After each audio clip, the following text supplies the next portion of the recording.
Muy buenas tardes, mi nombre es César López Villalobos, pertenezco al grupo E del tercer año de la Facultad de Medicina y Cirugía de la Universidad Autónoma Benito Juárez de Oaxaca.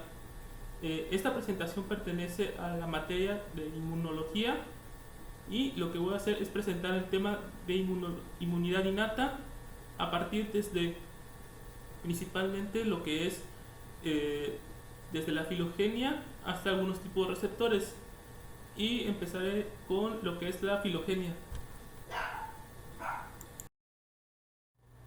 Ahora bien, cuando estos primeros mecanismos se empezaron a desarrollar, se tiene constancia principalmente de que estos mecanismos se desarrollaron a partir desde las primeras células, es decir, desde que comenzó la vida misma. ¿Por qué?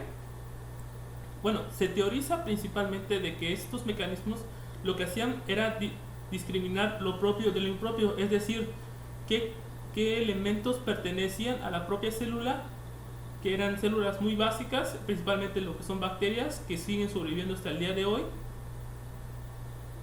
y, y cuáles no pertenecían o cuáles podían ser discriminadas o reconocidas como agentes extraños para estas células, que podrían llevar a un desequilibrio o alguna anormalidad dentro de esta. Se empezaron a desarrollar las primeras barreras físico-químicas, que se consideran como las primeras formas de inmunidad o defensa contra agentes extraños hacia estas primeras formas de vida. Eh, como ya dije, la vida comenzó principalmente como bacterias, que siguen siendo células simples, sin un núcleo, y debido a esa debilidad que tenían que tienen hasta el día de hoy, necesitaban una forma de defenderse de algún agente extraño que pueda hacerle daño o que se alimente de estas bacterias.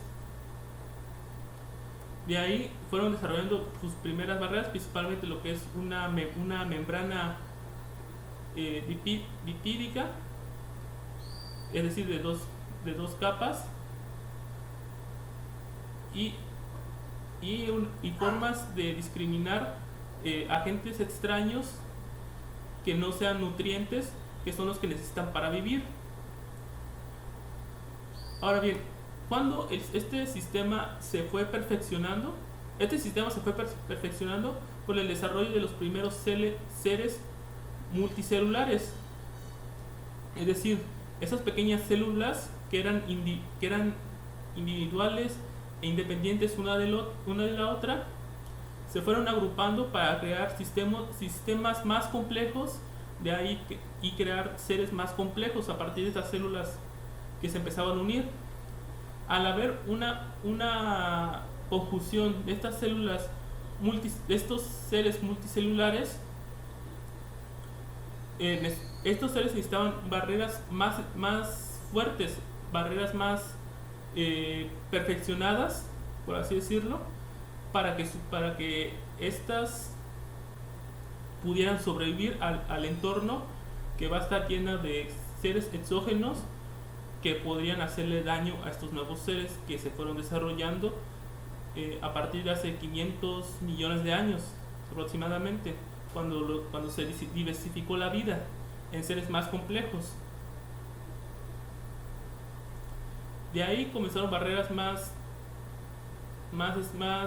especializadas, y formas de defensa que, si bien todavía tienen los mismos principios, y hasta el día de hoy son las primeras barreras o los primeros mecanismos de defensa que van a actuar en caso de que haya algún agente extraño que entre al organismo.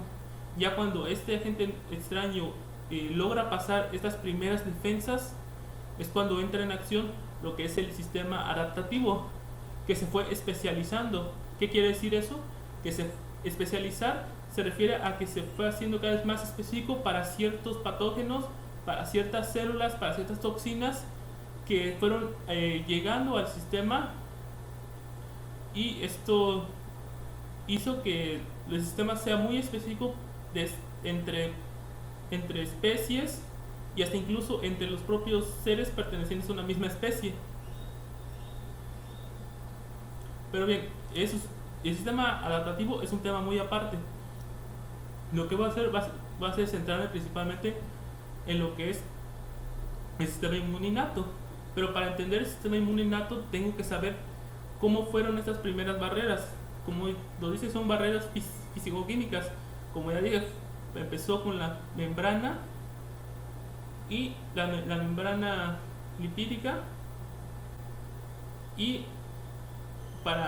como una forma física, como un medio físico que, que reconocía que cualquier cosa que esté dentro de esa membrana no, quiere decir, no es extraño, pertenece a esas primeras células y es necesario para que esta célula pueda vivir.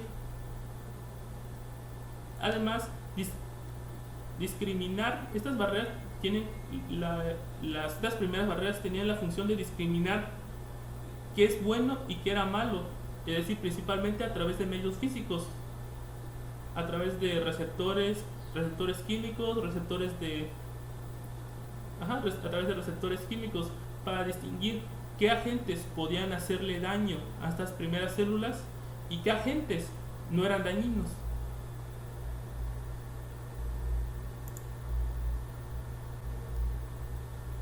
Como ya dije, se fueron desarrollando varios tipos de sistemas, como ya dije, empezando desde las fisicoquímicas, que hasta el día de hoy todavía existen, en las bacterias que existen al día de hoy, y las plantas, que pese a tener también mecanismos de defensa, estas son las primeras barreras que van a intervenir para que no le hagan daño. Ahora bien, ¿cuáles son los componentes de esta inmunidad innata? Vamos a tener principalmente lo que son las barreras, como ser la barrera epitelial, lo que se conoce como la piel, las células efectoras. ¿Qué significa efectoras? Que van a efectuar la acción de destruir estos agentes exógenos.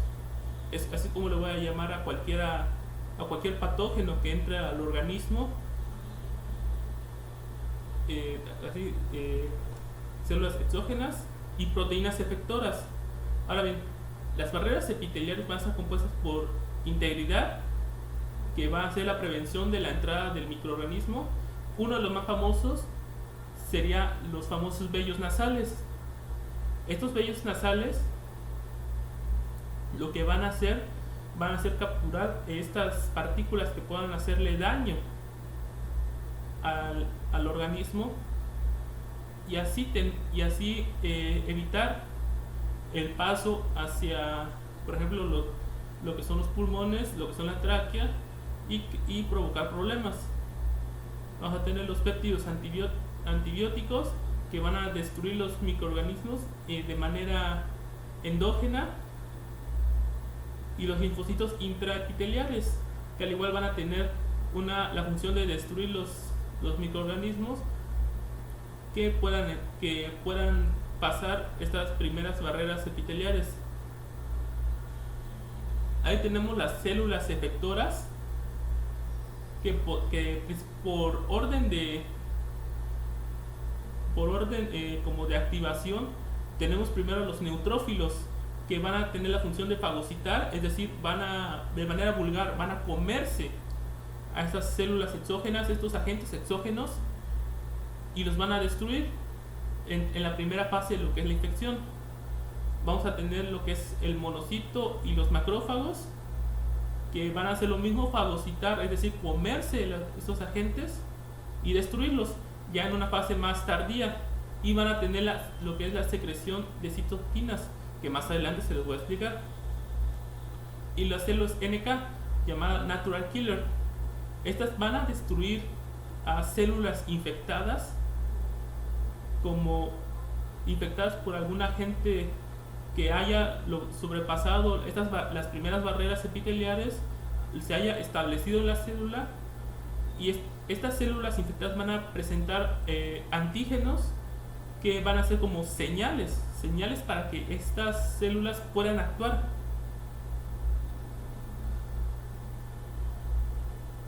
Y destruirlas a través de la lisis. ¿Qué es la lisis? Pues es la destrucción de la célula o una autodestrucción, como un suicidio prácticamente de la célula. Vamos a tener las que son las proteínas efectoras, como puede ser el sistema de complemento, que ya lo sabemos, son las tres vías: la clásica, la alternativa y la vía de las lectinas, que van a tener la destrucción y la opsonización de estos microorganismos y van a activar a los leucocitos. Aquí más adelante voy a explicar, pero en una manera rápida, no creamos que el sistema inmune innato y adquirido son independientes. No, son muy unidos, o sea, dependen del uno del otro. Vamos a tener lectinas, como ya dije, que es una de las vías de complemento, que van a hacer lo mismo, que van a activar el complemento y van a opsonizar a estos microorganismos. La proteína C reactiva, que va a tener el mismo efecto, opsonizar los microorganismos a través de la opsonización. Y vamos a tener los factores de coagulación, que parecería ajeno, pero los factores de coagulación, la coagulación en sí misma es una manera de evitar que las infecciones se propaguen. Es decir, una herida en un vaso abierto puede ser la entrada de muchos microorganismos que pueden habitar la piel expuesta al día a día. Esos microorganismos pueden entrar, principalmente lo que es el famoso el Staphylococcus aureus. Estos pueden entrar al torrente sanguíneo y provocar una infección bacteriana. Estos factores de coagulación lo que hacen, como ya creo que ya se sabe, los factores de coagulación lo que hacen es evitar la propagación de estas bacterias principales a través del aislamiento de los tejidos, formando los famosos coágulos. Y por eso es muy, aparte de los principales problemas de la hemofilia, como puede ser, como ya todos sabemos, que es una falta de un factor de coagulación, que es principalmente el factor 8 del factor de coagulación. Esto, aparte de los famosos de los sangrados que ya conocemos, esto también la hemofilia también puede ser muy hacia ¿cómo se llama?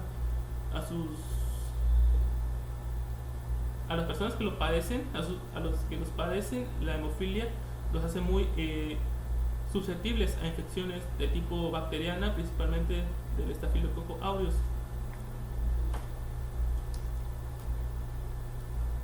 Bueno, aquí en las células principales que tenemos del sistema inmune innato tenemos a los macrófagos, como ya dije, los neutrófilos, los eosinófilos, que van a ser encargados más principalmente de lo que son los parásitos de la mucosa gástrica, los basófilos, las células NK, el mastocito, las células dendríticas, los linfocitos incluso, y ya dije también de los monocitos. Como esta es una gráfica en donde explica perfectamente los principales mecanismos de la inmunidad. Tenemos los mecanismos tanto externos, en el cual contamos con las barreras físicas, como son principalmente los que ya conocemos: la piel, lo que son las mucosas; las barreras químicas, como son las lisosimas y las lactoperoxidasas, que estas tienen una función antibiótica frente a patógenos de origen bacteriano. Principalmente las lactoperoxidasas se van a encontrar principalmente en la leche materna y en las glándulas mamarias, y estas van a ser como una primera forma de mecanismo antibiótico frente a patrones bacterianos. Vamos a tener también las barreras biológicas, que entre estas vamos a contar con la famosa microbiota autóctona, es decir, bacterias que ya habitan en el organismo, pero se crea una especie de simbiosis en donde esta microbiota o esta flora intestinal, que ya es un término que entró en desuso, eh, ayuda como un mecanismo de defensa frente a cualquier forma de patógeno que pueda entrar al organismo. Vamos a tener también los mecanismos internos, que van a presentarse en forma de factores solubles, como la ya famosa y la ya mencionada vía de complemento, la famosa vía alterna, vía clásica, vía de las lectinas, las famosas citoquinas, la interleucina y el factor de necrosis tumoral, que van a inducir lo que es la inflamación. Mecanismos internos, como pueden ser las células fagocíticas, es decir, las famosas células blancas, los famosos leucocitos. Tenemos las células mononucleares, como son los macrófagos y las células dendríticas, y las polimorfonucleares, las famosos neutrófilos, eosinófilos y basófilos, o células granulares, que esos gránulos contienen enzimas que van a degradar los agentes exógenos que entren al organismo, y las famosas células citolíticas, como la famosa célula NK, la célula killer y la LAC, que todavía se está estudiando debido a que es una célula que se activa in vitro, es decir, es por medio del laboratorio. Bueno, ahora lo que voy a hablar van a ser de los mecanismos de la inmunidad innata. Van a constar principalmente de 4 tipos de mecanismos, dependiendo de las células que actúen en estos mecanismos. Empezando primero por los fagocitos. Estas, como su nombre lo dice, tienen la función de fagocitar, es decir, destruir, es decir, engullir los microorganismos independientemente de su origen o de su origen o de lo que sea. Prácticamente van a engullir a estos microorganismos, y a través de un proceso conocido como endocitosis, en donde a través de pequeñas vesículas van a liberar ciertas sustancias con el efecto de destruir estas o degradar estos microorganismos ¿cómo se llama? Sustancias inertes, o por así decirlo, restos de estos microorganismos que ya no puedan afectar al organismo. Vamos a tener las ya mencionadas células NK, Natural Killer, que van a actuar en células infectadas por virus. ¿Cómo va a ser esto? ¿Cómo van a afectar cómo van a reconocer estas células ya infectadas? Pues porque van a tener ciertos antígenos que van a ser como señalización, para que, como una última voluntad, por así decirlo, de manera un tanto poética, un tanto romantizada de decirlo, de manera romantizada de decir, que van a destruir una orden para que estas células NK den un tiro de gracia, como otra vez de manera vulgar, y puedan hacer la crisis.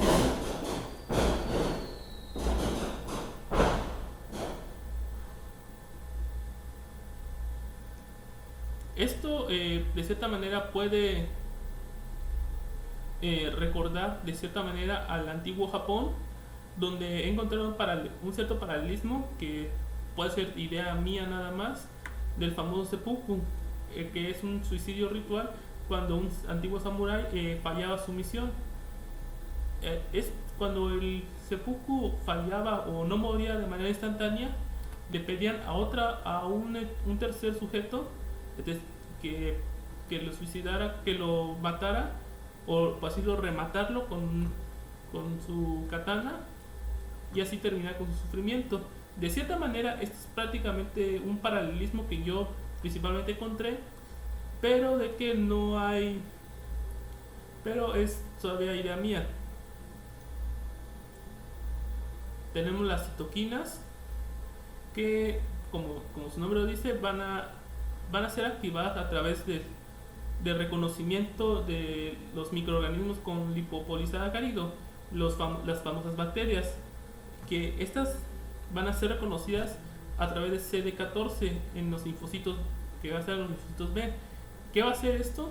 Estos van a darle la información al linfocito B inmaduro y le va a dar la información esta información se la va a dar al linfocito B inmaduro para que pueda crear la inmunidad necesaria para que pueda estudiarla y liberar las citoquinas, que van a ser como intermediarios o señales.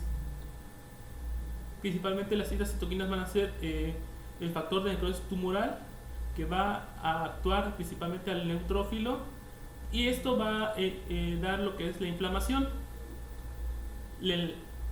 Otra citoquina es la famosa interleucina 12, que va a ser como una señal o una luz verde a la célula NK para que pueda activar el interferón gamma.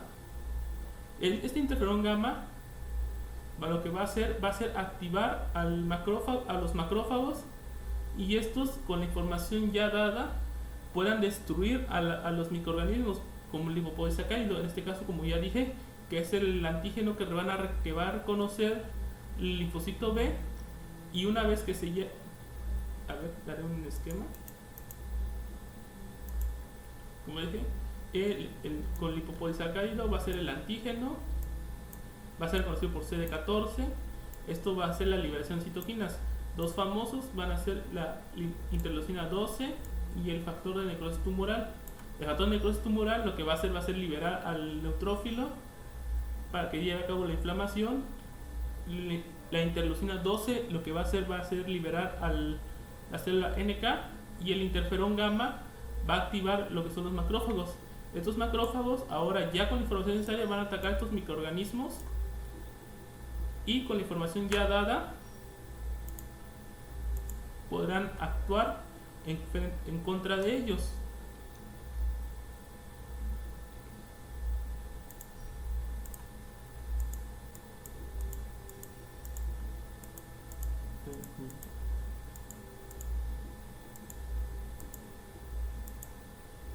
Ahora bien, la última vía de mecanismo es a través del sistema de complemento. Estos microorganismos van a ser reconocidos a través de las famosas proteínas de complemento. Estas se van a adherir a los microorganismos, y dependiendo principalmente de cómo sean estos microorganismos, van a activarse una de las tres formas o las tres vías de activación de estos mecanismos, principalmente las famosas vías de la lectina, vía alternativa, y la famosa vía clásica o vía de C3. Esta proteína va a ser conocida como proteína C, y no importa cuál sea la vía de activación, las tres van a tener un solo mecanismo, un solo fin. Va a ser la opsonización y destrucción de estos microorganismos a través del complejo MAC, que va a destruir estas células una vez ya reconocidas. Ahora, hablando ya de los factores celulares, vamos a tener las principales células blancas, como son los neutrófilos, los monocitos y los macrófagos, y las células dendríticas. Los neutrófilos van a tener su origen en la médula ósea y van a pasar a la sangre y van a migrar a los tejidos. Estos van a tener receptores de complemento y receptores para anticuerpos. Los receptores de complemento, ¿por qué? Porque van a ser indispensables para que se pueda realizar a cabo cualquiera de las vías, y receptores de anticuerpos para que se lleve a cabo una especificidad ante algún tipo de microorganismo que pueda entrar, pasando desde virus hasta hasta factores externos. Y tienen la característica que pueden ser rápidamente reclutados al foco de inflamación. Es decir, son como, para así decirlo, bomberos de primera línea, que van a actuar de manera rápida, o que van a llegar de manera rápida una vez que se inicia una inflamación por algún daño externo o algún tipo de por algún daño externo y que este no se haya cerrado. Los monocitos y los macrófagos al igual van a tener un origen en la médula ósea. Los monocitos van a pasar a la sangre y los macrófagos van a migrar a los tejidos. Van a tener receptores de complemento y receptores de anticuerpo, al igual que los neutrófilos, y receptores PAMS, que van a ser receptores frente a algún que van a ser como pequeños patrones que van a reconocer algún patógeno exógeno. Más adelante lo voy a explicar, que habla que van a reconocer estos receptores. Estos receptores van a ser como señales o así decirlo, como rastros de quién es el que de quién es el que está dañando la célula. Van a tener la función de son reclutados al foco de inflamación y van a realizar lo que es la fagocitosis, al igual que y van a ser los responsables de la activación de la respuesta inflamatoria y la presentación de antígeno. Otro tipo de células blancas son las células dendríticas, que van a tener un origen en médula ósea, en tejidos y mucosas, y van a migrar a los ganglios. Van a presentar, al igual que los otros anteriores, receptores de complemento, receptores de anticuerpo y receptores PAMS, receptores antipatógenos exógenos. Y van a captar al antígeno y van a presentar al antígeno y se lo van a presentar a los linfocitos inmaduros para que puedan madurar y llevarse a cabo una inmunidad una inmunidad adaptativa, perdón. Bueno, este esquema habla más de cómo es la correlación que existe entre ambos tipos de inmunidad, tanto la innata como la adaptativa, y con respecto al tiempo de reacción a una infección que ocurre. En este caso, un organismo puede entrar a la barrera epitelial si no es detenido por esta y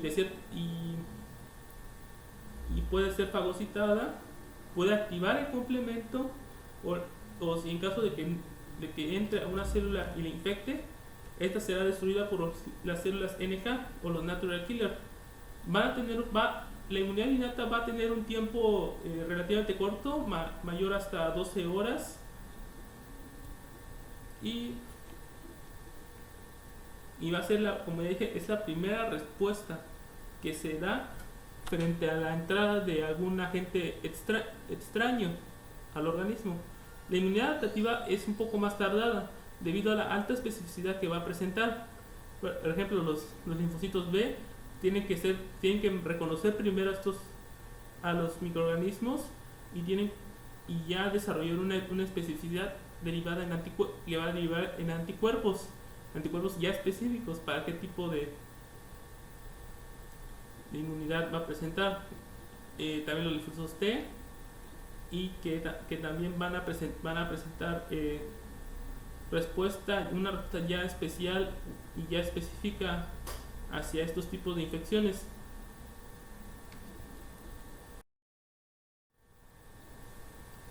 Ahora bien, hablando de los PAMS y DAMS, estos, como ya dije, los PAMS lo que van a hacer como ciertos rastros, ciertas moléculas pequeñitas que presentes en las bacterias y virus o cualquier agente extraño o exógeno. En las bacterias puede ser el lipopolisacárido, el peptidoglucano, los glicolípidos y las lipoproteínas.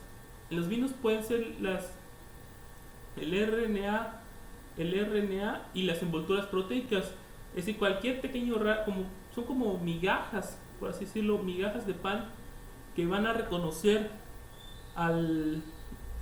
que va a ser como un rastro para que pueda reconocer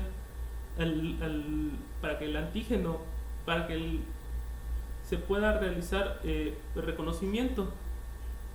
y para que se tenga una idea, para que, pues decirlo, el organismo se tenga una idea de qué es lo que está pasando.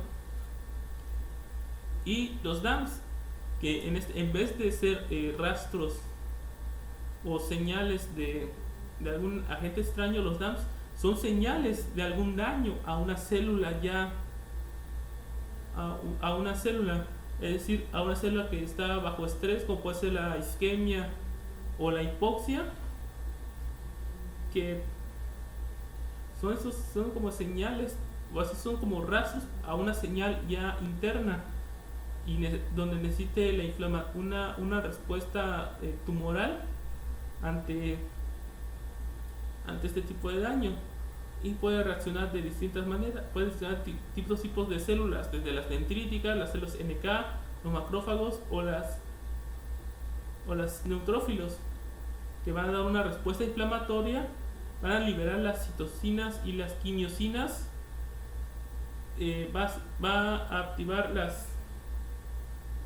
las células inmunes, y lo que va a iniciar va a ser, y una vez reconocido y ya neutralizado la amenaza, va a activar los mecanismos de reparación.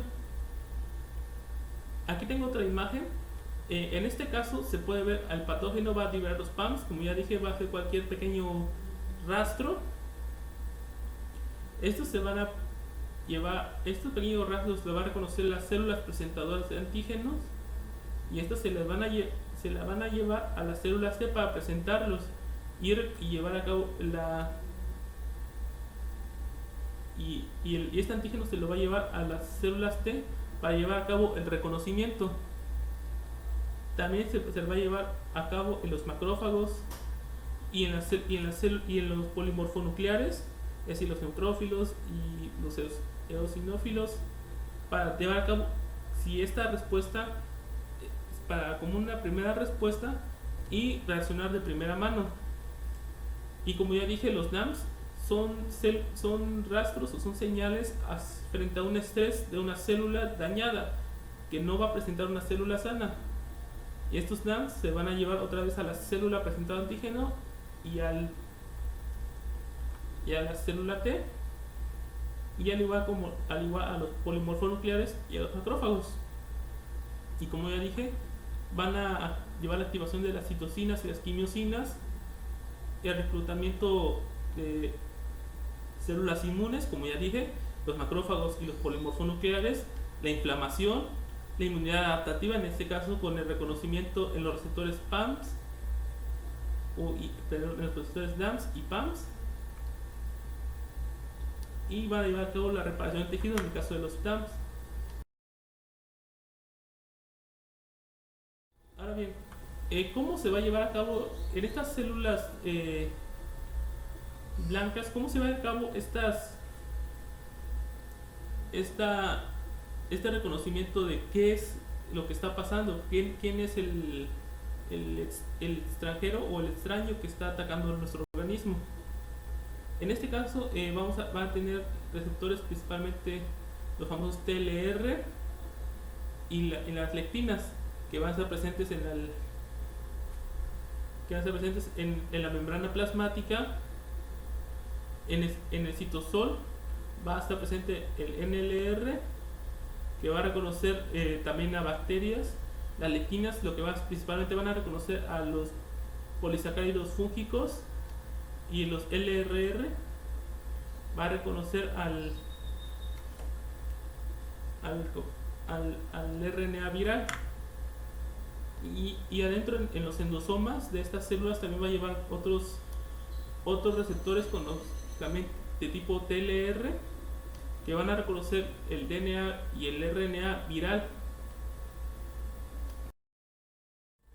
Ahora bien, estos receptores TLR o receptores parecidos a TOL van a reconocer un sinfín de ligandos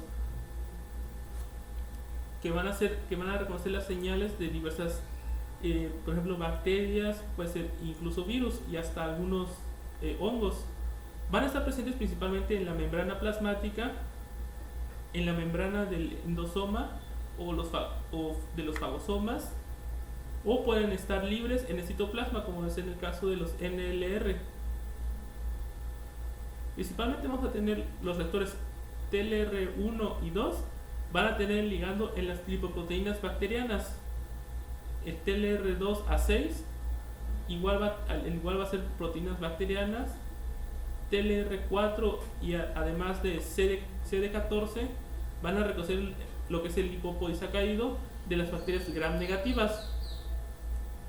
TLR5 va a presentar lo que es la flagelina bacteriana, es decir, estas pequeñas como bracitos que permitan a las bacterias moverse. TLR7 y 8 va a reconocer virus de cadenas simples en los endosomas de estas células. TLR3 va a tener un ligando a virus de ARN de cadena doble, y TLR9 va a presentar de ADN hasta tipo ADN bacteriano. También, como dije, los NLR van a reconocer también a lo que es peptidoglano. Lo que los diferencia principalmente es que estos van a estar principalmente ya en el citoplasma de la célula. Ahora bien, como ya dije, el mecanismo ahora vamos a hablar sobre las células natural killer. Estos van a reconocer células infectadas principalmente por los virus a través de los receptores KIR y el complejo mayor de histocompatibilidad que van a presentar las células sanas va a ser reconocido por el receptor KIR de estas natural killer. Y una vez reconocido este complejo, ya va a actuar, va a decir, ok, esta célula está sana y no hay problema. Pero si la célula que debería reconocer el complejo mayor de histocompatibilidad tipo 1 no está presente, significa que es principalmente debido a que es una célula no reconocida y debe atacarla. ¿Por qué? Porque significa que está infectada por algún virus y este virus está usando el material genético de esta célula para reproducirse y realizar copias de sí mismo. Aquí está, por ejemplo, el complejo mayor de histocompatibilidad que tiene que reconocer y el ligando activador. Una vez que se tiene que unir con el receptor de activación y el receptor de inhibición, por así decirlo, como es un switch, por así decirlo. Si se reconocen los dos, tanto de la célula diana como la célula NK, quiere decir que la célula está sana. ¿Por qué? Porque su código genético está creando el complejo mayor de histocompatibilidad y no lo va a atacar. En caso de que la célula haya sido atacada por algún virus y se haya mezclado su ADN o su su ADN con el bacteriano, con el de la célula, no va a producir el complejo mayor de histocompatibilidad y esto va a desencadenar su mecanismo de ataque. Y bueno, muchas gracias. De mi parte, sería todo con respecto al tema de inmunidad innata. Quiero dar unas gracias al doctor